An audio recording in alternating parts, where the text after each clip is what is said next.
Միշտ հիշիր, մեծ հայկի տարածքը բաժանվում է 15 նահանգներին, ու Արցախը պատմական Հայաստանի 15 նահանգներից մեկն է։ Բայց մեր դասատուն ասել է, որ Արցախ միֆ է, իրականություն չի։ Նման բան էլ չասես։ Դասատուն չասել ու նորից ասել։ Ասել է, որ Արցախը միֆ է, իրականություն չի։ Միֆը այդ քո ոչ ու փուչ դասատուն է, որ գլխի մեջ ոչ թե ուղեղ, այլ դարման։ Գիտես դարմանը որն է։ Ահա, թանր քո հայրերի դասատուի գլուխն էլ է, որ ոմանից չգիտես։ Մի վարքյան, այս էլ է պետք է ճիշտ իմանա, թե չէ։ Արցախը բալիկ ջան, իրականություն է, որի մեջ ես ու իմ խոխեն ու մեր նմաններն ապրել են, ու քանի մենք կանք, Արցախը չի կարող միֆ լինի։ Քո դասատու գիտի մենք ինչ ենք ապրում, օրը բացվում է, իրիկունը բացվում է, Արցախի մասին ենք մտածում։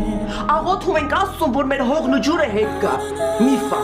Լսրանտես, միֆը գիտես որն է բալիկ ջան, որ մենք այդպես չհասկացանք, թե մեր Արցախը ոնց եղավ, որ մերը չեղավ։